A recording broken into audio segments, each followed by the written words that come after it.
Bismillahirrahmanirrahim. Assalamu alaikum, and with the wishes of a very good day for you people, let us start the 5th lecture in issues in public administration. اگر آپ کو یاد ہو تو last lecture میں ہم نے جو ایکیڈیمک side ہے پبلک ایڈمنسٹریشن کی اس کو ڈسکس کیا تھا. اس میں ہم نے اس کا رول بھی ڈسکس کیا تھا. یاد ہے آپ کو؟ اس رول میں بیوروکریسی میں اس کا رول کیا ہے، ڈیموکریسی میں اس کا رول کیا ہے، پالیسی فارمولیشن میں اس کا رول کیا ہے، کمیونٹی ڈیولپمنٹ میں اس کا رول کیا ہے. اور اس کے بعد لاسٹ میں نے آپ کو 2 ٹیمپلیٹس دکھائی تھیں. ایک ٹیمپلیٹ جو تھی وہ پبلک ایڈمنسٹریشن کے پروسیس کے بارے میں تھی اور دوسری 4D سائیکل کے بارے میں تھی. آج ہم شروع کرتے ہیں ایجنڈا سے. یہ والا جو لیکچر ہے یہ جس طرح وہ کہتے ہیں گزشتہ سے ویوستھا لیکچر ہے. This is attached with the last lecture as well. اس کی وجہ یہ ہے کہ آج ہم جو پریکٹیکل سائیڈ ہے پبلک ایڈمنسٹریشن کی آج ہم اس کو ڈسکس کریں گے. وہی ایراز جن کو ہم نے پچھلی دفعہ ڈسکس کیا تھا، ہسٹوریکل ایولیوشن کے پوائنٹ آف ویو سے ڈسکس کیا تھا، آج ہم اس کی پریکٹیکل امپلیمنٹیشن کے حوالے سے اس کو 1 بائی 1 ڈسکس کریں گے. پہلے ایجنڈا، اور اس ایجنڈے میں پبلک ایڈمنسٹریشن ان پریکٹس، جیسے میں نے آپ سے کہا آج ہم پھر سائنٹیفک مینجمنٹ ہے، پھر پیورس ورسز ٹرانزیشنلس. یہ ایک جنگ ہے، یہ چلتی رہتی ہے، یہ ڈسکشنز ہیں، یہ ڈسکشنز چلتی رہتی ہیں. میں ایک چیز بناتا ہوں، آپ کہتے ہیں یہ چیز ٹھیک نہیں ہے، آپ اپنا ایک پوائنٹ آف ویو لے کر آتے ہیں، اور جب تک یہ دنیا چلتی رہے گی اس وقت تک یہ ایولیوشن ہوتی رہے گی، اس وقت تک یہ کام چلتا رہے گا. نئی تھیریز آتی رہیں گی، نئے پروسیسز آتے رہیں گے، مینجمنٹ کے نئے رولز، نئے ریگولیشنز آتے رہیں گے، اور یوں ہی یہ دنیا چلتی رہے گی.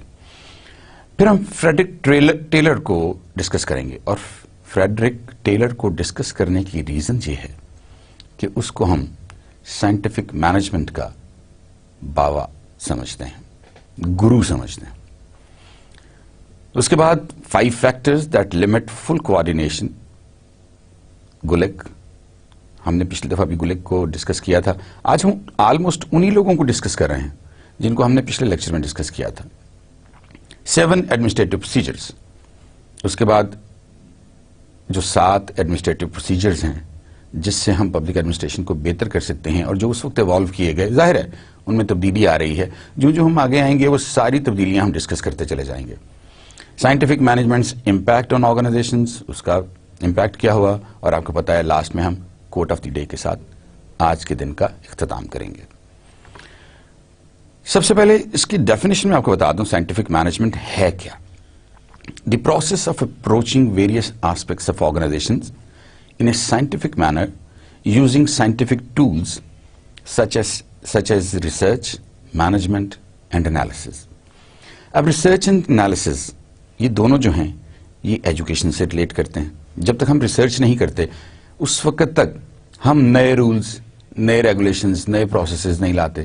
جب نئے پروسیسز آتے ہیں پھر ہم ان پروسیسز کو امپلیمنٹ کرتے ہیں. پروسیسز جب امپلیمنٹ ہوتے ہیں تو پھر ان میں ہم گیپس تلاش کرتے ہیں، ہم ان کو مانیٹر کرتے ہیں، ہم ان کو آبزرو کرتے ہیں اور یہ دیکھتے ہیں کہ کیا یہ سسٹمز جو چل رہے ہیں یا پروسیسز جو چل رہے ہیں یہ ٹھیک ہیں یا نہیں. اس کا نام انالیسز ہے. اگر اس میں گیپس ہوں تو ہم ان کو کنٹرول کرنے کی کوشش کرتے ہیں، اور اگر وہ ٹھیک ہوں تو اسی طرح چلتے رہتے ہیں. یہ جو ڈسکشن کی میں بات کر رہا تھا، پیورس ورسز ٹرانزیشنلس. پیورس میں 3 جو مین نام آتے ہیں میں وہ آپ کو بتاتا ہوں. ویسے تو کافی سارے، ظاہر ہے جب سائنٹسٹ کام کر رہے ہوتے ہیں، سوشل سائنٹسٹ کام کر رہے ہوتے ہیں، ان کے ساتھ کافی ساری ٹیمز کام کر رہی ہوتی ہیں.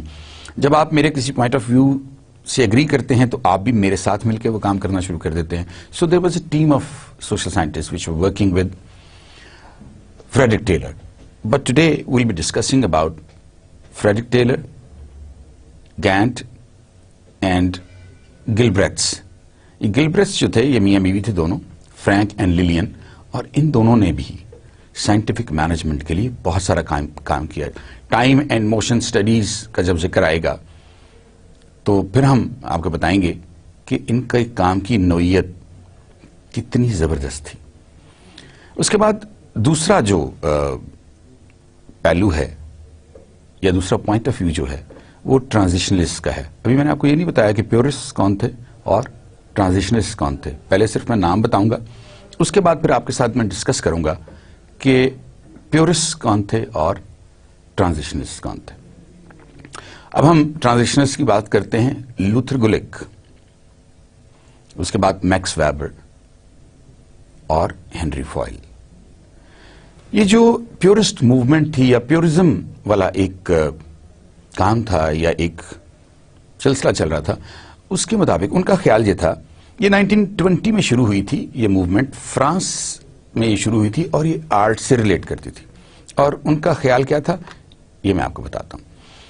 The purists considered logic, order and control to be some of the most valuable qualities to exist in works of art.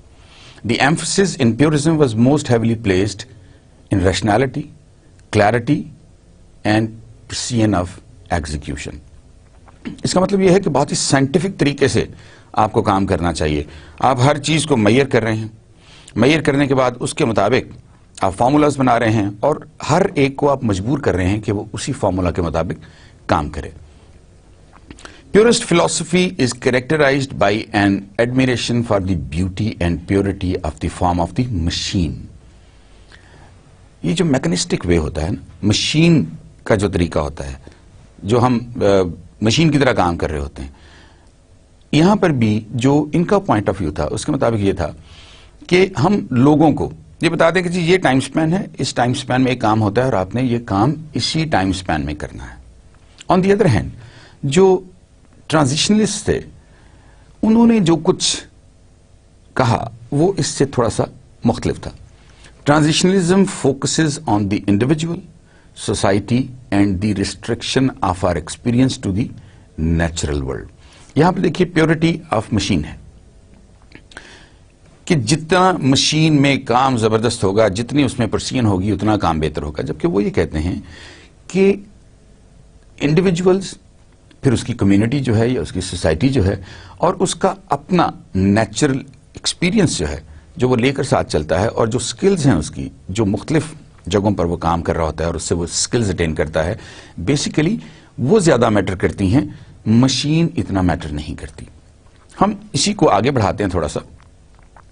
یہ وہ ایرا تھا جب نئی نئی انڈسٹریل ریولوشن آئی تھی. جب انڈسٹریل ریولوشن آئی تو بہت سارے پروسیسز چینج ہو گئے, دنیا کافی زیادہ چینج ہونا شروع ہو گئی. لوگ جو ہیں انہوں نے مائگریٹ کرنا شروع کر دیا ٹو دی سٹیز. جو سبربن ایریاز تھے یا جو رورل ایریاز تھے وہاں سے لوگ اٹھ کے سٹیز میں آنا شروع ہو گئے, کیونکہ سٹیز میں انڈسٹریز تھیں اور لوگوں نے اپنا فارمنگ کا کام چھوڑ کے سٹی کی طرف آنا شروع کر دیا. اس کا مطلب ہرگز یہ نہیں ہے کہ فارمنگ ختم ہو گئی, لیکن فارمنگ میں بھی چونکہ اب وہ مشین کا دور آ گیا تھا تو فارمنگ میں بھی مشینز زیادہ استعمال ہونا شروع ہو گئیں. اس کے علاوہ گاڑیاں آ گئیں, جہاز آ گئے, فلمیں بننے لگیں, ریڈیو آ گیا, ٹی وی آ گیا, تو لوگوں کا جو رہن سہن کا طریقہ تھا وہ اس انڈسٹریل ریولوشن نے چینج کرنا شروع کر دیا. 1913 میں federal reserve system was created.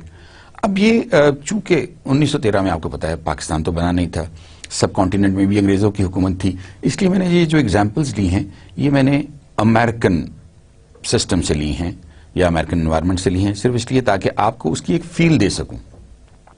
Federal reserve system جو تھا, آپ کو اسٹیٹ بینک کا پتا ہے, ہمارا اپنا اسٹیٹ بینک.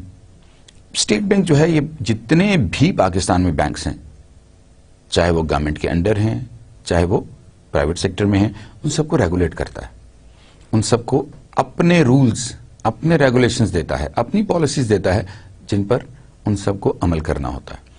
یہ کام سب سے پہلے 1913 میں فیڈرل ریزرو سسٹم کے ذریعے کیا گیا اور federal bank, central bank of America بنایا گیا. یہ ایک بہت بڑا قدم تھا اور آگے جا کے اس نے بہت بڑا رول پلے کیا. ورلڈ وار 1 جو ہے وہ شروع ہو چکی تھی اس وقت اور پناما کینال جو تھی اس کو اوپن کر دیا گیا تھا. پناما کینال جو ہے یہ بھی ایک بہت بڑی انسانی اچیومنٹ ہے. یہ پہلے فرانس نے بنانا شروع کیا, 1880 کے قریب انہوں نے بنانا شروع کیا, لیکن 1904 تک وہ کام کرتے رہے لیکن ان سے کام نہیں ہوا اور الٹیمیٹلی انہوں نے اس کام کو ادھورا چھوڑ دیا. 1904 میں امریکہ نے ٹیک اوور کر لیا اس کام کو اور انہوں نے 1914 تک 10 سال میں وہ کام کمپلیٹ کر دیا. ابھی دیکھیے اٹلانٹک کو اور پیسیفک اوشن کو ملانا یہ اتنا بڑا کام تھا اور اس سے اتنا فائدہ انہیں ہوا کیونکہ جہاز بہت لمبا روٹ لے کر آتے تھے اور اس لمبے روٹ کی وجہ سے پیسے کا بھی ضیاع ہوتا تھا, ٹائم کا بھی ضیاع ہوتا تھا. تو اس پیسے اور ٹائم کے ویسٹیج کو بچانے کے لیے یہ پناما کینال نکالی گئی تھی. اٹ واز 78 کلومیٹرز لانگ, ابھی بھی موجود ہے اور یہ میڈیٹرینین کو اور اٹلانٹک اوشن کو ملاتی. اس کے بعد 1929 میں سٹاک مارکیٹ کریش کر گئی.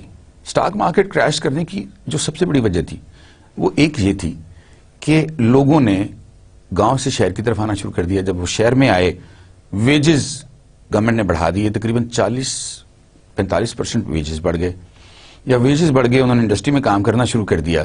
تو لوگوں نے اس کے ساتھ ساتھ جب سیونگز ہونا شروع ہوئی تو انہوں نے سٹاک مارکیٹ میں لگانی شروع کر دی.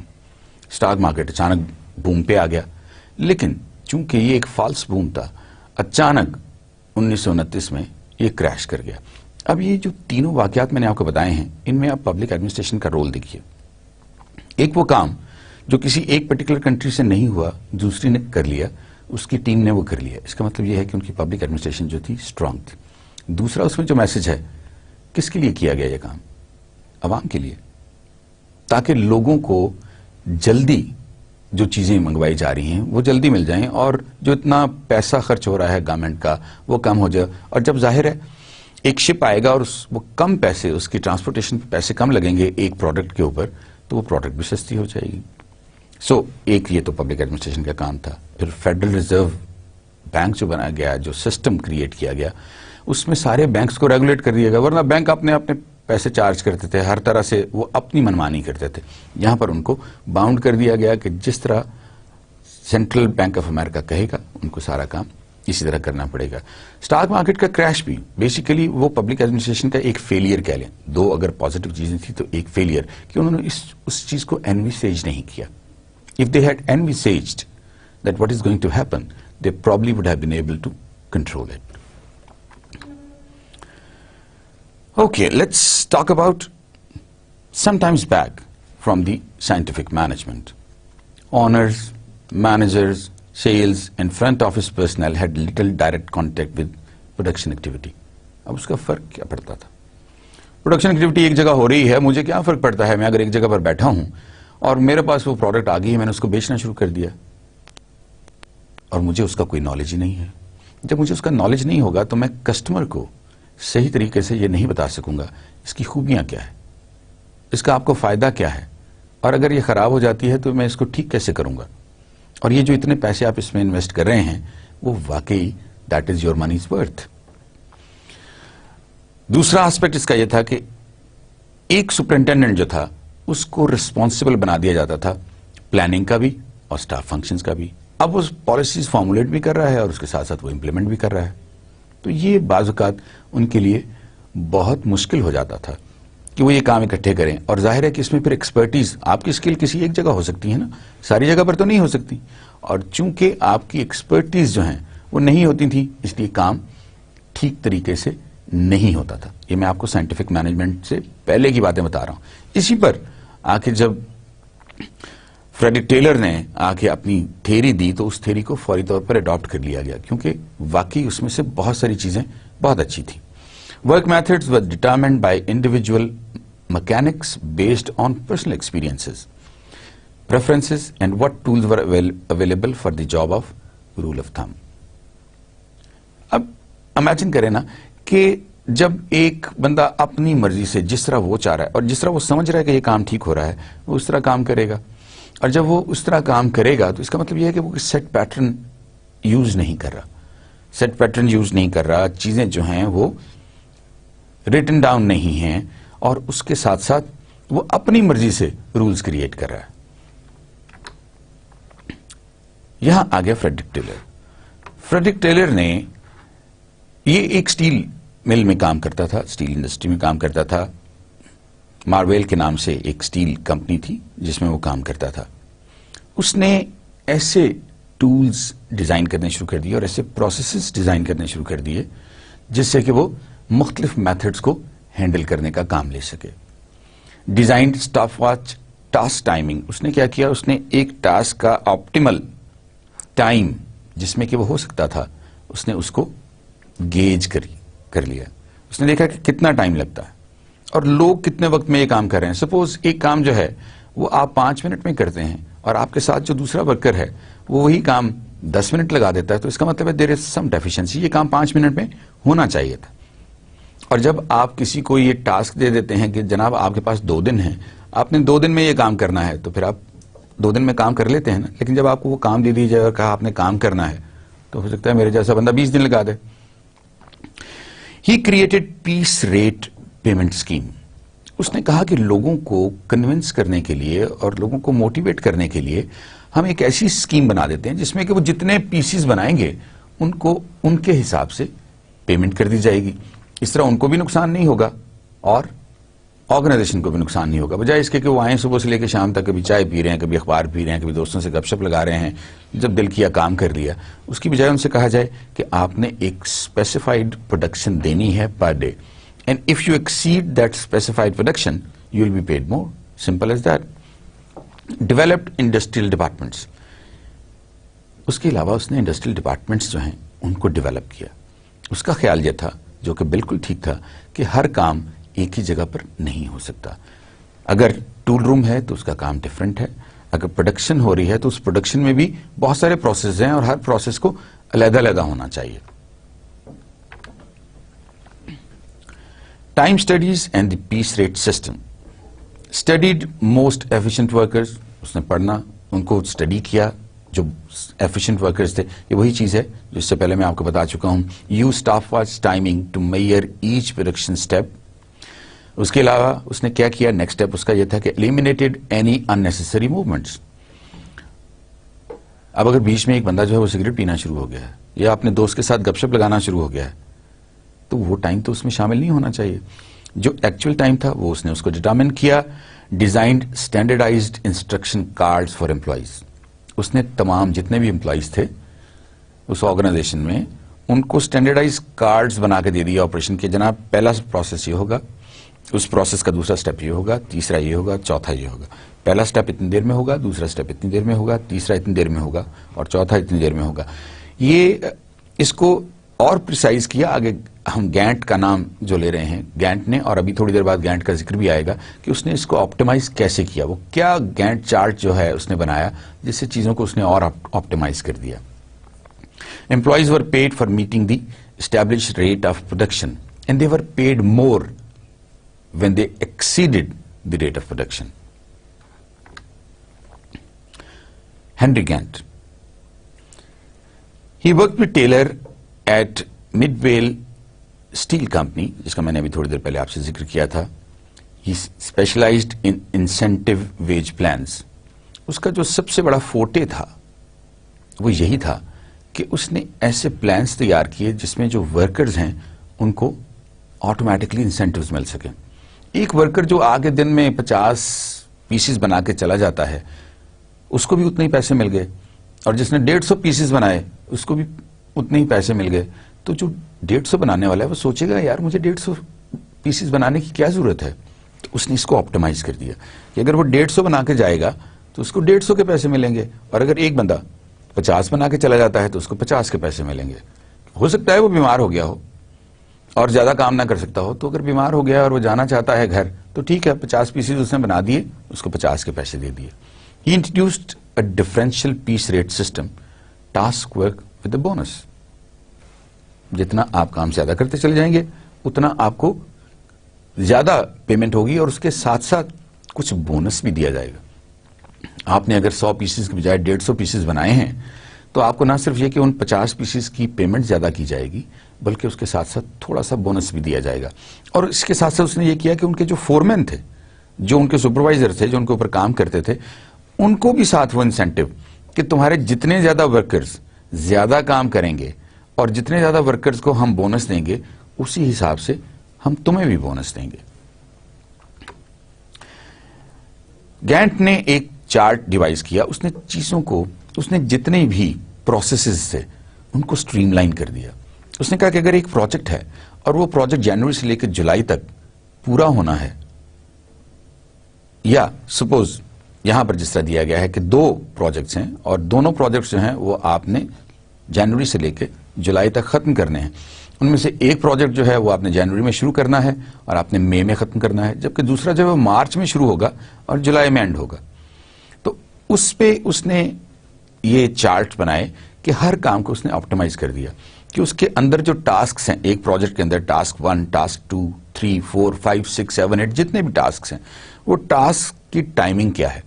کیا اس کو 1 مہینے میں کمپلیٹ ہونا چاہیے, کیا اس کو 1 ہفتے میں کمپلیٹ ہونا چاہیے, یا اس کو 3 مہینے میں کمپلیٹ ہونا ہے. اس کے مطابق آپ نے مانیٹرنگ شروع کر دی اور مانیٹرنگ کے بعد آپ نے دیکھا کہ آپ کو وہ چیز اتنے ہی ٹائم میں مل رہی ہے, اس لیے کہ آپ نے ٹائم ڈیٹرمن کر دیا تھا. یہ ابھی موشن اور ٹائم کی جو اسٹڈی ہے ہم اس کے بارے میں بھی جب بات کریں گے تو وہاں پر بھی یہ ذکر آئے گا, لیکن یہ چارٹ چونکہ گینٹ نے بنائے تھے اس لیے یہاں پر گینٹ کا نام ہم نے یوز کیا. لیکن جناب وہ ذکر بھی آ گیا فرینک اینڈ لین گلبریتھ, دونوں میاں بیوی تھے اور دونوں ایسوسیٹ تھے ٹیلر کے, اور انہوں نے جو سب سے بڑا کام کیا, they developed the laws of human motion from which evolved the principles of motion economy. Motion and time study is considered to be the backbone of industrial engineering. آج بھی ہم وہی موشن اور ٹائم اسٹڈی جو ہے اسی پر کام کرتے ہوئے ہم اپنی انجینئرنگ میں بہت سارے رولز ریگولیشنز بناتے ہیں, لیکن بیسک کانسیپٹ ابھی تک وہی چل رہا ہے. اس کے بعد آ گیا گلک. آپ کو یاد ہے میں نے آپ کو ابھی تھوڑی دیر پہلے گلک کے بارے میں بتایا تھا. گلک کون سے اسکول سے تعلق رکھتا تھا؟ there was 2 schools of thought, ہے نا, one purist, the other one transitionalist. یہ transitionalist تھا. He believed that public administration could have made more effective if it were practiced according to a set of guidelines. بغیر guide line کے اگر آپ کسی کو کہہ دیں گے یہ کام کرنا ہے, ہو سکتا ہے وہ کام کر لے, کسی سے پوچھ کے کر لے یا کسی سے, لیکن جب اس کے پاس گائیڈ لائنز ہوں گی, اس پروسیس کی گائیڈ لائنز ہوں گی, اس کے پاس اس کو پتا ہوگا کہ پہلا سٹیپ کیا ہے, دوسرا کیا ہے, تیسرا کیا ہے, اس کی ٹائم لائن کیا ہے, اس کو آپ کوزی کر دیں گے, اس کو اچھا انوائرمنٹ دیں گے کام کرنے کے لیے, تو وہ آپ کو زیادہ بہتر طریقے سے ڈلیور کرے گا. All organizations are characterized by a tension between the need for division and the need for coordination. یہ بھی گلک نے کہا, and work division is the foundation of organization. کہ آرگنائزیشن کے اندر تمام ورک جو ہے وہ ڈیوائڈ ہونا چاہیے. ایسا نہیں کہ ایک ہی جگہ پر سارے کا سارا کام ہو. جب تک آپ اس کو ڈیوائڈ نہیں کریں گے اس وقت تک آپ اس کو آپٹیمائز بھی نہیں کر سکیں گے. اور یہ پوائنٹ آف ویو جو ہے یہ دوسروں سے مختلف تھا. ابھی ہم اس کا کمپیریزن بھی کریں گے کہ جو پیورسٹ تھے وہ کیا کہتے تھے اور جو ٹرانزیشنلسٹ تھے وہ کیا سمجھتے تھے. Gulick said that it is important to recognize that there are limits beyond which labor cannot usefully be divided. آپ لیبر سے ایک حد تک کام لے سکتے ہیں, اب اس کو کتنا کھینچیں گے, کتنا اسٹریچ کریں گے. اچھا یہ بھی مزے کی بات ہے کہ جب یہ پبلک ایڈمنسٹریشن کا یہ ہیومنسٹک پہلو سامنے نہیں آیا تھا تو آرگنائزیشنز کے اندر وہ جو انٹرپرینورز ہوتے تھے وہ لوگوں سے 12-12 گھنٹے کام لیتے تھے. اسی لیے اسی پر بیس کرتے ہوئے اس نے یہ کہا کہ ان کو تھوڑا سا ٹائم کم لگانا چاہیے, یہ بہت زیادہ ٹائم ہے اور ہم ان کو اس طرح جو ہے ان سے اتنی مشقت نہیں لے سکتے. He believed that labor divided makes for efficiency, but only if the labor and its outputs are harmonized with the organization's goals. کہ ٹھیک ہے اگر ہم لیبر کو ڈیوائڈ کر دیں گے تو ایفیشنسی ان کی بڑھ جائے گی, اس لیے کہ کوئی اپنی اسکل کا کام کر رہا ہوگا, دوسرا اپنی اسکل کا کام کر رہا ہوگا, تیسرا اپنی اسکل کا کام کر رہا ہوگا, لیکن ان کا آرگنائزیشن کے گولز کے ساتھ ہارمونائز ہونا بہت ضروری ہے. اچھا، اب یہ جو 5 فیکٹرز میں آپ کو بتا رہا ہوں, they in fact limited the full coordination. Uncertainty concerning the future, آج تک ہم فیوچر کو پریڈکٹ نہیں کر سکے. 2, ہم فورکاسٹ کرتے ہیں. فورکاسٹ کس طرح کرتے ہیں؟ ماضی میں ہم کیا کر رہے تھے, آج سے 10 سال پہلے کیا ہو رہا تھا, آج سے 5 سال پہلے کیا ہو رہا تھا, اب ہم کیا کرنا شروع کر رہے ہیں یا کیا کر رہے ہیں اس وقت, ان میں گیپس کیا ہیں, اور جتنا گیپ ہے ظاہر ہے آج سے 5 سال بعد ہم پھر اتنا آگے چلے جائیں گے, اس سے 5 سال بعد ہم پھر اتنا آگے چلے جائیں گے. جو دوسری چیز اس نے کہی, اس نے کہا lack of knowledge on the parts of the leaders, کہ بعض کا جو لوگ لیڈ کر رہے ہوتے ہیں, جو سپروائز کر رہے ہوتے ہیں, جو مینج کر رہے ہوتے ہیں, ان میں اپنے اندر اتنا نالج نہیں ہوتا کہ وہ یہ تمام کام کر سکیں. تیسری چیز, lack of administrative skills on the part of the leaders. اس کے پاس ہو سکتا ہے ایک لیڈر ایک بہت اچھا انجینئر ہو, لیکن وہ ایک اچھا ایڈمنسٹریٹر نہ ہو. A general lack of knowledge and skills on the part of the other members of the organization. ہو سکتا ہے کہ جو دوسرے لوگ کام کر رہے ہیں ان میں بھی سکلز کی اور نالج کی کمی ہو. جب تک ہم اس کو آپٹیمائز نہیں کریں گے اس وقت تک ہم اپنی پروڈکشن کو بھی آپٹیمائز نہیں کر سکتے. The vast number of variables involved and incompleteness of human knowledge particularly with regard to man and life. زندگی میں کوئی بھی انسان پرفیکٹ نہیں ہو سکتا, ہے ہی نہیں. اور اگر خوبیاں ہیں ایک انسان میں تو اس میں ڈیفیشنسیز بھی ہیں. دوسری بات یہ ہے کہ وہ کسی ایک فیلڈ میں ماسٹر ہو سکتا ہے, وہ تمام فیلڈ میں ماسٹر نہیں ہو سکتا. He is dependent on some other persons work to complete a particular task and then to complete a particular project.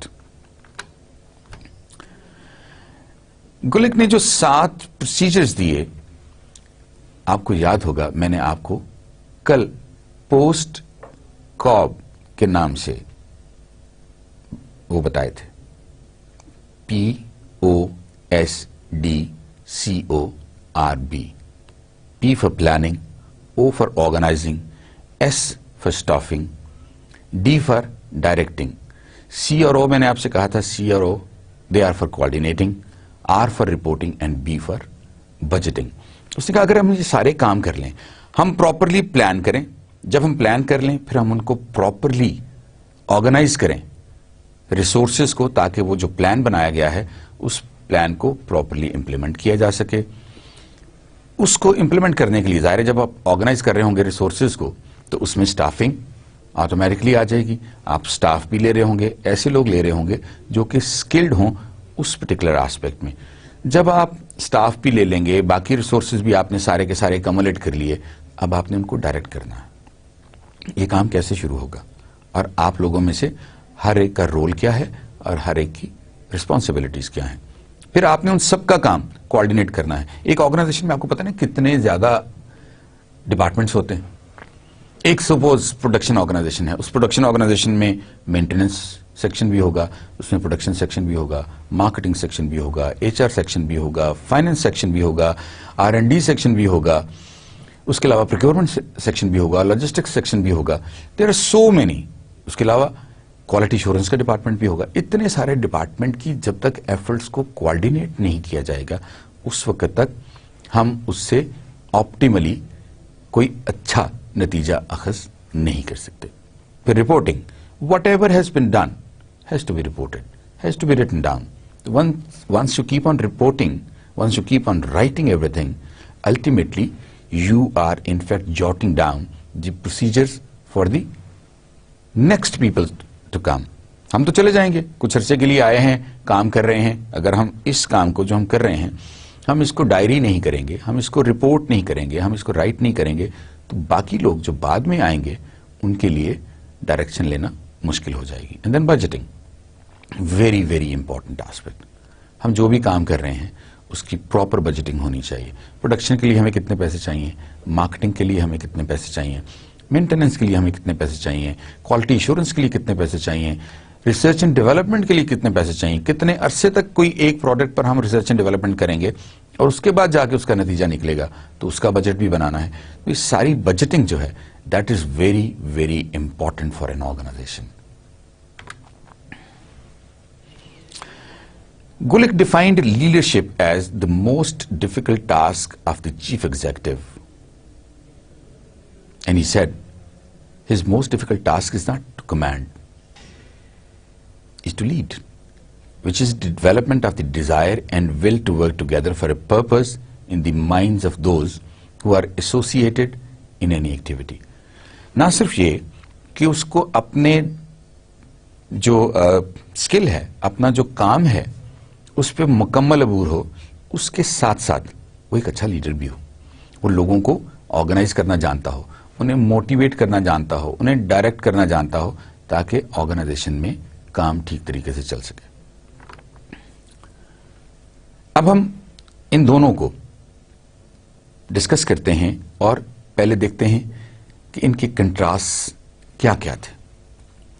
گلبرٹس ڈیووٹڈ to efficiency, machine کہ انسان ایک مشین کی طرح ہے، اگر ہم آپٹیمائز کر دیں، اسٹینڈرڈائز کر دیں کہ ایک بندہ اتنی دیر میں کام کرتا ہے تو باقی کو بھی اتنی دیر میں کام کرنا چاہیے، اور اگر ایک بندہ 50 پیسز بناتا ہے تو دوسرے کو بھی کم از کم 50 پیسز بنانے چاہیے. اس کے علاوہ analyzed motion and movement of workers. Their studies were part of the manufacturing revolution in the US. ظاہر ہے اس سے ریولوشن آ گئی. اس ریولوشن کا ایک چھوٹا سا میں آپ کو واقعہ سناتا ہوں. فورڈ موٹرز کا نام آپ نے سنا ہوگا، آپ نے جیرلڈ فورڈ کا نام بھی سنا ہوگا. جیرلڈ فورڈ امریکہ کا پریزیڈنٹ تھا.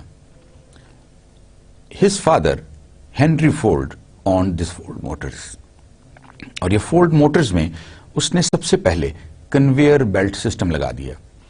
ٹائم اینڈ موشن ہے نا، دونوں چیزیں ہیں. اس نے ان چیزوں کو سٹینڈرڈائز کیا کہ ایک پرٹیکولر کام میں کتنی دیر لگتی ہے. اس نے کنویئر بیلٹ لگا دی. اب اس کنویئر بیلٹ پر آٹومیٹکلی کیا ہوتا تھا، آپ کے پاس وہ کنویئر بیلٹ آ کے رکے گی، اتنی دیر کے لیے رکے گی جتنی دیر میں آپ نے وہ کام کرنا ہے. اور اگر آپ نے کام اتنی دیر میں کمپلیٹ کر لیا ہے، آپ نے وہ چیز اٹھائی جو بھی آپ پروسیس کر رہے تھے یا جو بھی آپ پیس بنا رہے تھے، آپ نے وہ پیس بنایا، آپ نے کنویئر بیلٹ پہ رکھ دیا، کنویئر بیلٹ آگے چلی گئی. اب دوسرا ورکر اس نے بھی وہ اس پہ کام کرنا ہے، جتنی دیر لگانی ہے کر کے وہاں رکھے گا، اور اگر وہاں نہیں رکھے گا تو کنویئر بیلٹ خالی آگے چلی جائے گی. جب وہ خالی آگے جائے گی تو پتہ چل جائے گا کہ کس جگہ پر پرابلم آئی ہے.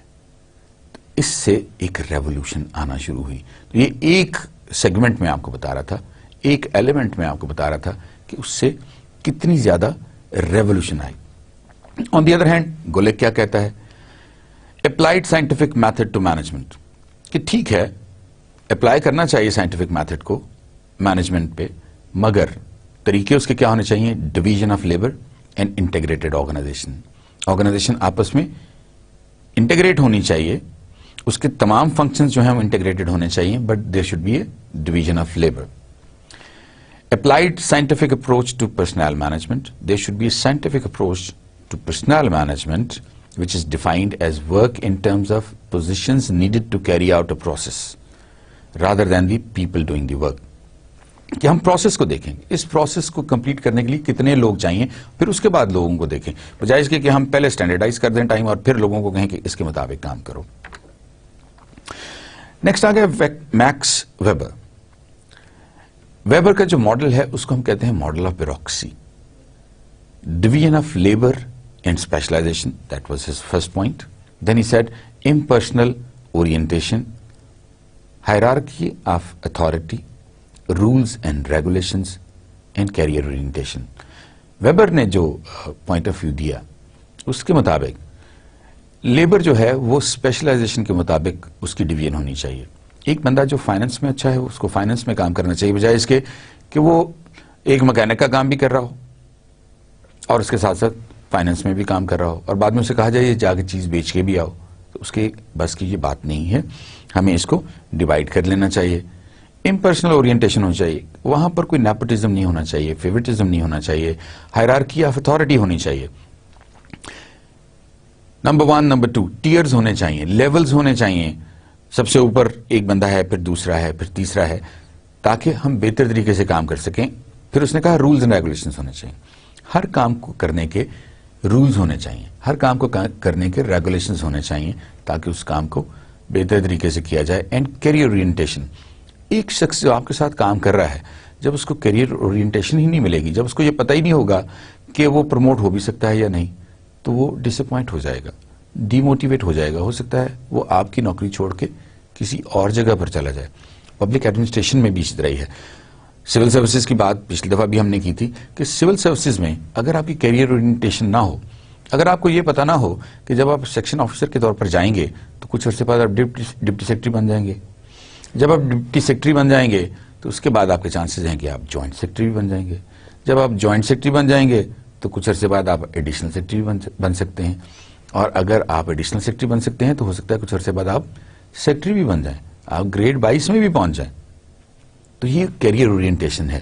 یہی میکس ویبر نے کہا تھا کہ لوگوں کو پتا ہونا چاہیے کہ ان کو کہاں تک ہم پہنچا سکتے ہیں بشرطے کہ وہ کام کریں. اس سے ایجوکیشنل آرگنائزیشنز پر کیا فرق پڑا؟ Weber describe the bureaucratic characteristics used by most educational institutions نے جو بیوروکریسی کی ایک ڈیفینیشن دی تھی اس نے انہی پر کام کیا. یہ ہائرارکی وہیں سے آئی, اور اس کے بعد جو دوسری چیز تھی کیریئر اورینٹیشن, یہ بھی وہیں سے آئی. He described organizations as social systems. He said they are systems. Human beings are systems, and accumulation of human beings is the biggest system. اور اس سسٹم کام کرنے کے لیے that is dependent upon their environments. ہمارے ارد گرد جو environment ہے ہم اس پہ ڈپینڈنٹ ہیں. اگر باہر جنگ ہو رہی ہے, اگر ہماری فیملیز پروٹیکٹڈ نہیں ہیں تو ظاہر ہے ہم موٹیویشن کے ساتھ, کمٹمنٹ کے ساتھ کام بھی نہیں کر سکیں گے.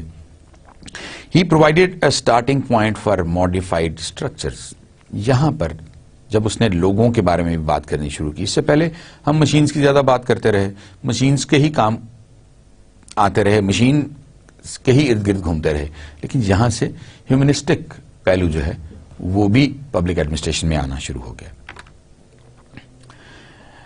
ہنری فوائل نے اس کے بعد ہیومنسٹک موومنٹ کا, ظاہر ہے یہ بھی ایکسپوننٹ تھا, اس نے کہا کہ 5 ایسے فنکشنز ہیں جو کہ پبلک ایڈمنسٹریشن میں ہونے چاہیے. یو کی not manage without having those 5 functions. Number 1, forecasting and planning. ہم فیوچر میں کہاں تک جائیں گے, کہاں تک جانا چاہتے ہیں, اور وہاں تک پہنچنے کے لیے ہمیں کتنا ٹائم درکار ہوگا, اور وہاں تک پہنچنے کے لیے ہمیں کیا کچھ کرنا پڑے گا تو ہم اس جگہ پر پہنچیں گے. دین آرگنائزنگ. جتنے بھی ریسورسز اس کے لیے چاہیے اس کام کو کرنے کے لیے ہمیں ان کو کسی نہ کسی طریقے سے آرگنائز کرنا ہے. پیسہ چاہیے, پیسہ ہمارے پاس نہیں ہے, لیکن ہم بینکس کے پاس جا سکتے ہیں, ہم ان کو اپنا پروجیکٹ بتا سکتے ہیں, اپنی پروڈکٹ بتا سکتے ہیں, اور اس کے بعد ان سے لون لے سکتے ہیں. ہم نے مشینری نہیں لینی ہے, ہمارے پاس پیسے نہیں ہیں, لیکن اگر ہم مشینری نئی نہیں لیں گے ہم ادروائز ریڈنڈنٹ ہو جائیں گے, ہماری آرگنائزیشن آبسلیٹ ہو جائے گی, اس لیے کہ ہمارے جو کمپیٹرز ہیں وہ ہم سے بہت آگے نکل جائیں گے. تو اس لیے ضروری ہے کہ ہم ان ریسورسز کو آرگنائز کریں. اچھا ہیومن ریسورس وہ کہاں سے آئے گا, لینڈ کہاں سے آئے گی, مشینز کہاں سے آئیں گی, اسکلز, کیپیبلٹیز, یہ ساری کی ساری اکٹھی کیسے ہوں گی. کمانڈ. فائل کا بھی خیال یہ تھا کہ جب تک کمانڈ نہیں ہوگی, جب تک لیولز آف کمانڈ نہیں ہوں گے اس وقت تک کام نہیں ہو سکتا. اگر ایک شخص کو انڈیپینڈنٹلی کام کرنے کے لیے چھوڑ دیا جائے تو ہو سکتا ہے اس میں اتنا نالج ہی نہ ہو, اتنی اسکل ہی نہ ہو کہ وہ یہ کام کر سکے, اور اگر وہ کرے گا بھی تو پھر اپنی مرضی سے کرے گا. But once he is being monitored he will be careful. Coordinate. جتنی ایکٹیویٹیز ہو رہی ہیں ان سب کو کوآرڈینیٹ کیا جائے. And finally control. کل بھی میں نے آپ سے بات کہی تھی کہ جب ہم ایویلیویٹ کرتے ہیں جو گیپس ہوتے ہیں, اگر ہم ان گیپس کو فل نہیں کرتے تو اس ایویلیویشن کا کوئی فائدہ نہیں. یہاں پر بھی کنٹرول انہی معنوں میں آیا ہے کہ after evaluation we should control whatever hasn't been happening in the right way. Fayol نے افیکٹو ایڈمنسٹریشن کے لیے 14 پوائنٹس پریزنٹ کیے. Number 1, specialization and division of labour. کہ آپ کو آپ کی اسکلز کے مطابق پلیس کرنا چاہیے, ایسا نہیں ہے آپ کی سکلز تو مارکیٹنگ میں ہیں اور آپ کو کہا جائے آپ پروڈکشن میں چلے جائیں، یا آپ کی سکلز جو ہیں وہ فائننس میں ہیں، آپ کو کہا جائے نہیں آپ ہیومن ریسورس مینجمنٹ کا حصہ ہوں گے، آپ ہیومن ریسورس مینجمنٹ ڈپارٹمنٹ میں چلے جائیں. Authority with corresponding responsibility. Authority without responsibility and responsibility without authority are redundant ideas. It cannot be done. اگر میرے پاس اتھارٹی ہے کوئی کام کرنے کی، کل آپ سے بات ہوئی تھی نا کہ منسٹر ریزائن کر دیتے ہیں، وہ کیوں ریزائن کر دیتے ہیں؟ Because they were authorized, they were the authority. ان کے انڈر یہ کام ہوا، جب ان کے انڈر ہوا تو دو وہ پبلک سروس کا ڈائریکٹ حصہ نہیں تھے، اس کے باوجود they should take the responsibility کہ یہ کام غلط ہوا. Discipline, unity of command, unity of direction, subordination of individual interest to the general interests. بہت ساری جگہوں پر اس طرح ہوتا ہے کہ میرے جو پرسنل انٹرسٹ ہیں وہ کہیں نہ کہیں کراس روڈز پہ آ جاتے ہیں ود دی آرگنائزیشنل انٹرسٹ. میرا دل کرتا ہے میں صبح نہ اٹھوں یار، مجھے کوئی 10 بجے سے پہلے نہ اٹھائے، لیکن مجھے اپنے آفس میں 9 بجے پہنچنا ہوتا ہے. 9 بجے پہنچنے کے لیے مجھے کم از کم 7 بجے تو اٹھنا پڑے گا تاکہ میں تیار ہوں. تیار ہونے کے بعد مجھے اپنے آفس پہنچنے کے لیے بھی آدھا گھنٹہ چاہیے. تو یہ جو انڈیویجول انٹرسٹ ہے وہ تو یہی ہے کہ میں سوتا رہوں، بٹ دی آرگنائزیشنل انٹرسٹ اور the general interest is that I should wake up at 7 o'clock and should be in the office by 9 o'clock. Remuneration of staff. وقت کے ساتھ ساتھ جو سٹاف کا ریومنریشن ہے اس کو بھی بڑھاتے رہنا چاہیے. یہ جو انکریمنٹل سسٹم ابھی آپ دیکھ رہے ہیں کہ جب بھی 1 سال کے بعد آپ دوسرے سال میں جاتے ہیں تو آپ کو ایک انکریمنٹ مل جاتی ہے، اس کی بیس بھی یہی ہے کہ ان کو جو ریومنریشن دی جائے that should be commensurate with their abilities, with their capabilities and with their skills. Centralization. He was of the view that authority should be centralized rather than decentralized. Then he worked for the line of authority. There should be a line of authority. If there is a general manager and there are 4 managers working under the general manager, ایسا نہیں ہے کہ ایک manager دوسرے کو report کر رہا ہو اور ایک مینیجر جو ہے وہ کسی اور جنرل مینیجر کو رپورٹ کر رہا ہو.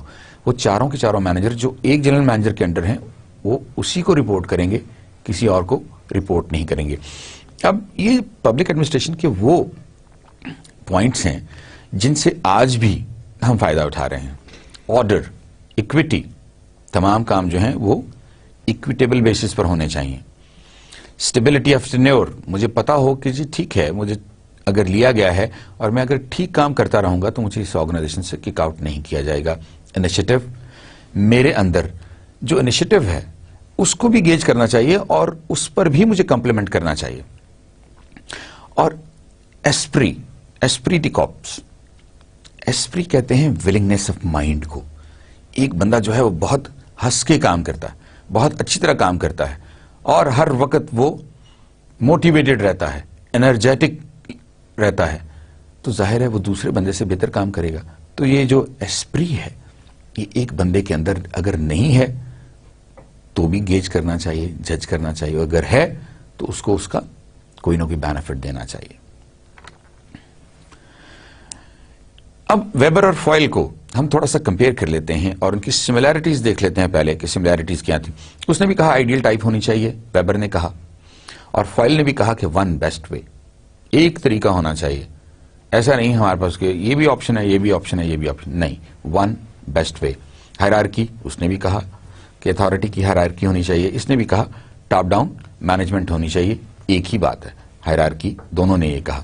کیریئر اورینٹیشن، آپ اپنی سکلز میں جب کام کر رہے ہیں تو آپ کو آپ کی سکل کے مطابق پروموٹ بھی کیا جائے گا، آپ کو بہتر ریمونریشن بھی دیا جائے گا. اس نے بھی یہی کہا کہ اگر اسپیشلائزیشن ہے تو اس میں لوگوں کی ترقی کے مواقع جو ہیں وہ بڑھ جائیں گے. رولز اینڈ ریگولیشن، اس نے کہا کوئی بھی کام کرنے کے لیے اس کے اسپیسیفک رولز ہونے چاہیے، اس کے اسپیسیفک ریگولیشنز ہونے چاہیے. اور اس نے بھی کہا اسٹیبلٹی آف ٹینیور ہونا چاہیے اور ڈسپلن ہونا چاہیے. یہ وہ چیزیں ہیں جو کہ سملر تھیں. اب دیکھتے ہیں کہ ان میں ڈفرینسز کیا تھے. ویبر کہتا تھا organization as a social system is dependent on environment, جبکہ فوائل یہ کہتا تھا کہ نہیں، ایسا نہیں ہے، اس کا کوئی پیرلل نہیں ہے. اس لیے ہم اس کو، اس نے اس بحث میں ہی نہیں پڑھا اس نے کہا ریشنالٹی ہونی چاہیے. He said personal experience and observation ہونی چاہیے. ضروری نہیں ہے کہ آپ ریشنلی ایک کام کریں, آپ یہ بھی دیکھیں کہ اس بندے کا پرسنل ایکسپیرینس کیا ہے اور اس کی آبزرویشن کیا ہے. امپرسنل اورینٹیشن ہونی چاہیے اور ایڈمنسٹریٹو ایفیشنسی ہونی چاہیے. اس نے کہا ایسپری اینڈ انیشیٹو. ہمیں یہ دیکھنا پڑتا ہے کہ کون سے بندے میں انیشیٹو زیادہ ہے, ولنگنیس زیادہ ہے کام کرنے کی, اور اس میں انیشیٹو زیادہ ہے, اس کو ہمیں زیادہ آگے لے کے جانا چاہیے. اور ایک مین ڈفرنس یہ کہتے تھے ایڈمنسٹریٹو ایفیشنسی ہونی چاہیے at that point of time and that's it, ہمیں اس کے علاوہ نہیں سوچنا چاہیے. وہ یہ کہتا تھا کہ ٹھیک ہے, یہ جو ایفیشنسی اس وقت ہے, یہ ایفیشنسی ختم بھی ہو سکتی ہے, ڈیمینش بھی ہو سکتی ہے, میٹیگیٹ بھی ہو سکتی ہے, تو اس کے لیے ہمیں فیوچر پلاننگ کرنی ہوگی. He defined administrative roles, supervision of work rather than people, work specialization, span of control, cost accounting, homogeneity of positions, engineering for efficiency, assembly line production ہونی چاہیے, and emphasis on quality control ہونا چاہیے. اب اگر ہم scientific methods کو اور humanistic approach کو, میں آپ کے ساتھ ہیومنسٹک اپروچ کے بارے میں بات کرتا رہا ہوں, ویبر کے بارے میں میں نے آپ سے بات کی, میں نے آپ کے ساتھ گلک کی بات بھی کی, اور آن دی ادر ہینڈ فوائل کی بات بھی ہوئی, اور ٹیلر کی بات بھی ہوئی, اور گلبریٹس کی بات بھی ہوئی. تو ہم سائنٹیفک مینجمنٹ کی پہلے بات کر لیتے ہیں. The most efficient manner to perform a task is determined and everyone does it that way. That's it. ہم نے ایک دفعہ ڈیٹرمن کر دیا, اب جتنے بھی کام ہیں اسی کے مطابق ہوں گے. جو رول ایک دفعہ سیٹ کر دیا گیا ہے, دیٹس اٹ, آپ کو اسی کے مطابق کام کرنا ہے. جبکہ جو ہیومنسٹک اپروچ ہے وہ یہ کہتے ہیں concern for the people and not the task. لوگ بیمار بھی ہو سکتے ہیں, لوگ بعض کا ڈی موٹیویٹڈ بھی ہوتے ہیں, کس دن ہو سکتا ہے وہ ویسے کسی بات کی وجہ سے ڈاؤن ہو, کوئی چیز اس کے دماغ پہ ٹک کر رہی ہو اور اس کی وجہ سے وہ پراپرلی کام نہ کر پا رہا ہو, تو اس کو اس کا لیوریج دینا چاہیے, اس کو اسپیس تھوڑی سی دینی چاہیے, اس کو کنسیشن دینی چاہیے. جو سائنٹیفک مینجمنٹ کے ایکسپوننٹس تھے وہ کہتے تھے ٹاسک انالیسس ہونا چاہیے, پرسنل سلیکشن اینڈ ٹریننگ ہونی چاہیے, بیوروکریٹک آرگنائزیشن اسٹرکچر ہونا چاہیے, span of control and top down management ہونی چاہیے. یہاں پر وہ کہتے ہیں پارٹیسپیٹری ڈیسیژن میکنگ ہونی چاہیے. ایسا نہیں ہے کہ آپ نے ایک دفعہ جو رول بنا دیے وہ بنا دیے, اور جو پالیسیز بنا دی وہ پالیسیز بنا دی. پارٹیسپیٹری ڈیسیژن میکنگ ہونی چاہیے. ہو سکتا ہے بہت سارے لوگ جو ڈائریکٹلی انوالوڈ ہیں اس کام میں اور ان کی سکلز ہیں, وہ آپ کو فیڈ بیک کے ذریعے کوئی بہتر میکنزم دے سکیں, کوئی بہتر پروسیس دے سکیں, اس کام کو کرنے کا کوئی بہتر طریقہ آپ کو بتا سکیں. Emphasis on individual contributions and personal awareness and then flexibility. ان کا خیال یہ تھا کہ جو آرگنائزیشنل انوائرمنٹ ہے اس کو فلیکسیبل ہونا چاہیے, جو آرگنائزیشن کی ہائرارکی ہے, جو مینجمنٹ ہے, اس کو بھی فلیکسیبل ہونا چاہیے. The most efficient manner to perform a task is determined and everyone does it that way. یہ وہی سائنٹیفک مینجمنٹ کے چل رہے ہیں, لیکن اب یہاں پر سوشل سسٹم اپروچ آ گئی ہے. پہلے ہم نے ہیومنسٹک اپروچ کی بات کی تھی, اب ہم اس کو اس کے ساتھ کنٹراسٹ کرتے چلے جائیں گے. Focused on the integration of the organization and its large environment. یہ سارے کا سارا وہ کہتے تھے ایک انٹیگریٹڈ سسٹم ہے, اور ہر چیز کو اس میں ہمیں انٹیگریٹ کرنا چاہیے. وہ یہ بھی کہتے تھے کہ leaders are high task oriented and high relationships oriented. کہ لیڈرز کو ہائی ٹاسک اورینٹڈ ہونا چاہیے, ان کو بہت زیادہ اسکلفل ہونا چاہیے, and they should be very good administrators as well. Administrators کا مطلب یہ ہے ان کو بہت اچھی ڈائریکٹنگ آتی ہو, ان کو پتا ہو لوگوں سے کام کیسے لینا ہے, ان کو موٹیویٹ کیسے کرنا ہے, ان کو اکٹھے کیسے کرنا ہے, اور اس کے ساتھ ساتھ ان سے کام کیسے لینا ہے. سوشل سسٹمز اپروچ یہ بھی کہتی تھی کہ organizations are a set of interrelated elements functioning as a whole. Systems approach کہ یہ ایک پورا سسٹم ہے, اس پورے سسٹم کو ہم ایک سسٹم کی طرح لے کے چلیں گے. ہر ایک کو اسٹینڈ الون ہم اس سے کام لینے کی کوشش کریں گے, تو ہو سکتا ہے کہ آخر میں کمولیٹیولی وہ چیز ہم اچیو نہ کر سکیں, وہ ٹارگٹ اچیو نہ کر سکیں جو ٹارگٹ ہم اچیو کرنا چاہتے تھے. سچویشنل لیڈرشپ کے بارے میں ان کا no one style is appropriate for all situations. آپ کو مختلف جگہوں پر مختلف اسٹائلز اپنانے پڑتے ہیں. آپ کو تھیوری ایکس یاد ہے, آپ کو تھیوری وائی یاد ہے, اور پھر تھیوری زی. یہ انہی چیزوں پر انہوں نے بات کی ہے کہ کسی جگہ پر آپ کو تھیوری ایکس یوز کرنی پڑتی ہے, لوگوں کو کورس کرنا پڑتا ہے, مجبوراً سے کام کروانا پڑتا ہے. کہیں پر آپ کو تھیوری وائی استعمال کرنی پڑتی ہے, یعنی کہ آپ کو تھوڑا سا ان سے لینینٹلی کام لینا پڑتا ہے. اور کہیں پر ان دونوں کا املگمیشن، دیٹ از تھیوری زی، کہ آپ کہیں آپ نے ایکس یوز کر لیا ایک ہی بندے کے ساتھ اور اسی وقت آپ نے وائی تھیوری بھی یوز کر لی. Increased involvement in decision making, ان کی انکریزڈ انوالومنٹ ہونی چاہیے. ان کے فیڈ بیک پر پھر ہمیں اپنے ڈیسیژنز لینے چاہیے. کولیبوریٹو پلاننگ ہونی چاہیے. فلیکسیبل چینج اسٹریٹجیز ہونی چاہیے. وقت کے ساتھ ساتھ we should be flexible enough to change ourselves, our policies, our procedures and our management functions according to the environment and according to the change which is happening around us. Unique organizational personality must be accounted for in structure and leadership. یہ بھی انہوں نے کہا کہ یہ جو ہر organization ہے اس کی اپنی ایک آئیڈینٹی ہے اور اس آئیڈینٹی کو اس آرگنائزیشن کو برقرار رکھنا چاہیے. فیوچرسٹک اپروچ کیا تھی؟ فیوچرسٹک اپروچ کا جو فوکس تھا that was on improved decentralized system of management. وہ کہتے تھے سینٹرلائزڈ سسٹم نہیں ہونا چاہیے. جب آپ ہر چیز سینٹرلائزڈ کر لیں گے تو لوگوں کو آپ تک پہنچتے ہوئے بہت دیر لگ جائے گی. اس کی بجائے ڈیسینٹرلائز سسٹم ہونا چاہیے. لرننگ آرگنائزیشنز ہونی چاہیے which should be able to predict for and respond to a changing environment. ہم لرننگ آرگنائزیشن کب بنتے ہیں؟ آپ نے لرننگ آرگنائزیشن کو ضرور پڑھا ہوگا. ہم لرننگ آرگنائزیشن اس وقت بنتے ہیں جب ہم وقت کے ساتھ ساتھ اپنے آپ کو ڈیولپ کرتے رہتے ہیں. نمبر 1. نمبر 2, ہم انویسیج کرتے رہتے ہیں کہ آج سے کچھ عرصے بعد ہمیں کس قسم کی چینجز سے واسطہ پڑے گا اور اپنے آپ کو ہم ان چینجز کے لیے تیار کرتے رہتے ہیں. اپنا ہیومن ریسورس جو ہے اس کو ٹرین کرتے رہتے ہیں. اپنی ٹیکنالوجی جو ہے اس کو چینج کرنے کے بارے میں سوچتے رہتے ہیں اور جو ہی نئی ٹیکنالوجی آتی ہے آپ چینج کر لیتے ہیں. جو ہی نئی ٹیکنالوجی آتی ہے اب HR آپ نے آلریڈی اس کی ٹریننگ کر دی ہوئی ہے، وہ فوری طور پر اس کو یوز کرنا شروع کر دے گا. Organization change models that help organizations prepare for future challenges, اس کا ذکر میں نے آپ سے آلریڈی کر دیا ہے. اچھا جناب، اب آ جاتے ہیں ہم کوٹ آف دی ڈے پہ. لیکن اس سے پہلے کہ ہم کوٹ آف دی ڈے پہ جائیں، میرا خیال یہ ہے کہ اٹس بیٹر فار اس کہ ہم اس کو تھوڑا سا سمرائز کر دیں. آج کا ٹاپک بھی تھوڑا سا اسکیل ٹاپک تھا، ہے نا، اور وہ اسکیل اس لیے تھا کہ یہ جو تھیریز ہیں، یہ جو ایراز گزر چکے ہیں، ہم جب تک اپنی ہسٹری کو نہیں جانیں گے اس وقت تک ہم اپنے پریزنٹ کو بہتر طریقے سے آگے لے کے نہیں جا سکتے، اور جب تک ہم فیوچر کو نہیں دیکھیں گے اس وقت تک ہم بہتر طریقے سے پلان نہیں کر سکیں گے. تو اس لیے ہمیں ماضی کی طرف جانا ہے. یہ تھیریز ہمیں بہت کچھ دیتی ہیں، ہمیں ریلیٹ کرتی ہیں. جیسے میں نے آپ سے ابھی کہا کہ اب اگر ہم بیکورڈ جانا شروع ہو جائیں، ابھی تو ہم چونکہ بہت پیچھے ہیں، ہم ابھی 1940s میں پہنچے ہیں، جب ہم 2000 تک آ جائیں گے یا 2012 تک 2013 تک آ جائیں گے اور پھر جب ہم واپس جانا شروع کریں گے تو پھر ہمیں یہ احساس ہوگا کہ یہ جو سوشل سائنٹسٹ ہیں انہوں نے یہ جو کام کیا ہے یہ بہت بڑا کام تھا. اگر وہ یہ کام نہ کرتے تو آج ہمارے لیے بھی یہ کام کرنا بہت مشکل ہوتا.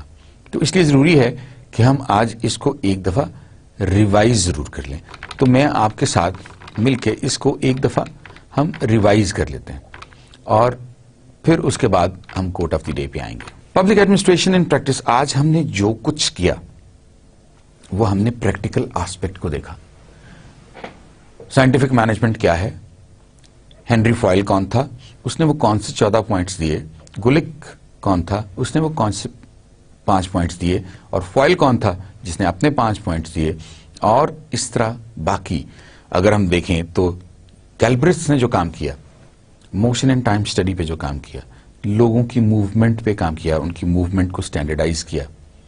اسٹینڈرڈائز کرنے کے بعد انہوں نے یہ بھی کہا کہ جب تک ایک شخص کو بیٹھنے کے لیے ایک اچھی جگہ میسر نہیں ہوگی، اس کا انوائرمنٹ بہتر نہیں کیا جائے گا، جس مشین پہ اگر وہ کام کر رہا ہے اگر اس کو سارا دن بیچارے کو کھڑے ہو کے کام کرنا پڑے گا تو یہ کتنا مشکل کام ہوگا.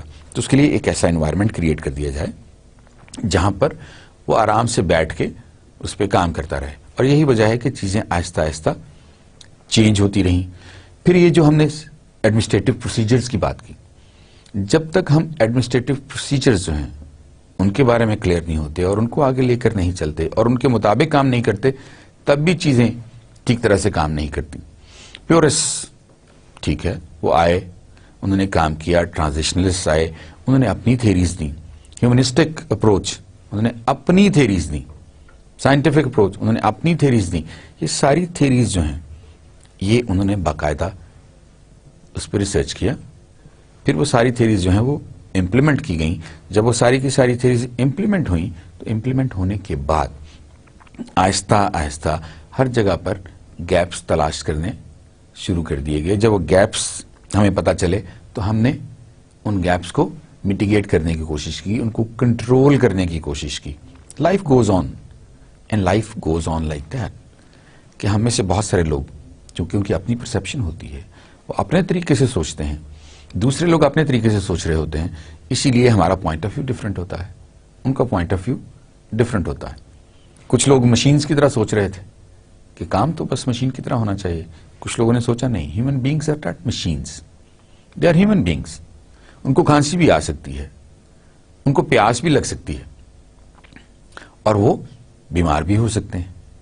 تو ان کو لیوریج ملنا چاہیے, جس کو ہم ہیومنسٹک اپروچ بھی کہتے ہیں. پھر میں نے آپ کے ساتھ یہ بھی تذکرہ کیا کہ پبلک ایڈمنسٹریشن نے کتنے بڑے بڑے کام کیے. میں نے تو آپ کے ساتھ صرف 2 ہی کیے, شیئر کیے, لیکن اس کے علاوہ بھی بے تحاشا کام ہے. پاکستان کے حوالے سے ابھی دیکھ لیں کہ پاکستان میں کتنا کام ہوا ہے. آج سے 60 سال پہلے پاکستان میں ہارڈلی بہت کم ایسا ہوگا کہ کوئی ٹرپل سٹوری بلڈنگ ہو. ابھی آپ کو 40 منزلہ عمارتیں بھی ملتی ہیں. یہ جو نیٹ ورک ہے ٹرانسپورٹ کا, یہ جو نیٹ ورک ہے ایئر لائن کا, یہ پہلے تو موجود نہیں تھا. یہ سارا نیٹ ورک ابھی بنا ہے. واپڈا نے جہاں جہاں بجلی پہنچا دی ہے, یہ سارا کا سارا کام ابھی ہوا ہے, پہلے تو نہیں ہوا. تو یہ سب پبلک ایڈمنسٹریشن کی ڈیولپمنٹ ہے. چینج آتی رہتی ہے اور چینج کے ساتھ ساتھ چیزیں آٹومیٹکلی چینج ہوتی رہتی ہیں. تو آج کے اس میں کوٹ آف دی ڈے میں آپ کے ساتھ شیئر کرتا ہوں. ووڈرو ولسن نے یہ کہا تھا. ووڈرو ولسن بھی آپ کو یاد ہوگا کہ کون تھا, یاد ہے نا آپ کو. ووڈرو ولسن نے ایک پبلک ایڈمنسٹریشن کے بارے میں بہت اچھی کتاب بھی لکھی ہوئی ہے. اس کے بہت سارے آرٹیکلز ہیں, اس کی بے تحاشا کوٹس ہیں, اور وہ امریکن پریزیڈنٹ بھی رہا ہے, اور اس نے پبلک ایڈمنسٹریشن پہ بے تحاشا کام کیا ہے. اور کل میں نے آپ کو بتایا تھا کہ he was used to be taken and he still is used to be taken as the father of public administration.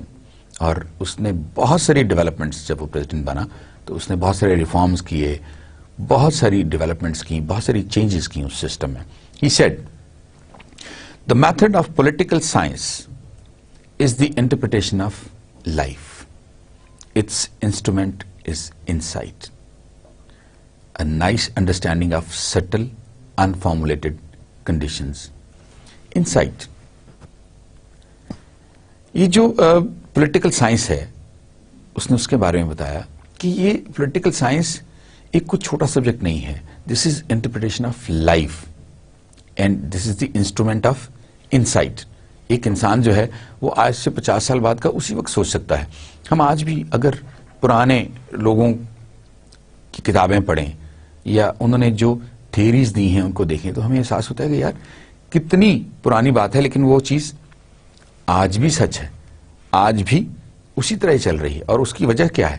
اس کی وجہ یہ ہے they were thinking people, they had insight. اور اس انسائٹ کی وجہ سے they could envisage that what is going to happen after 50 years or after even 100 years. ایک اور کوٹ اس انسائٹ سے مجھے یاد آ رہی ہے.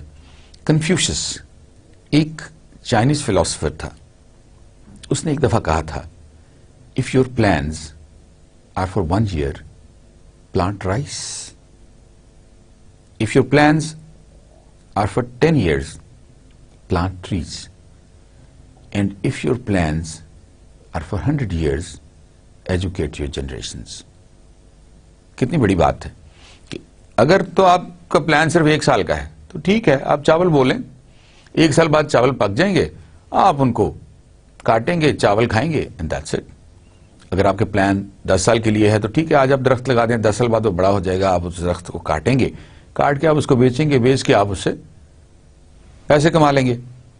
لیکن اگر آپ یہ چاہتے ہیں کہ آپ 100 سال کے لیے سوچیں، آپ اپنے ملک، ہم تو نہیں ہوں گے لیکن 100 سال بعد انشاءاللہ ہمارا ملک تو ہوگا، اور اگر آج ہم اس کی ڈیولپمنٹ کے بارے میں سوچیں گے تو ہمیں یقیناً اویئرنیس کریٹ کرنی ہے اپنی ینگر جنریشنز میں، ان کو پڑھانا ہے، ان میں اسکل ڈیولپ کرنی ہے اور ان کو اویئر کرنا ہے۔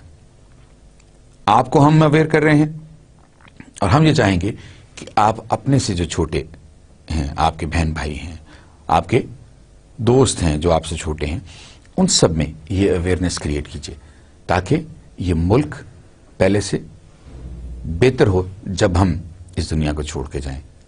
آج کے لیے اتنا کافی ہے، انشاءاللہ آپ سے 6th لیکچر میں ملاقات ہوگی، تب تک کے لیے خدا حافظ۔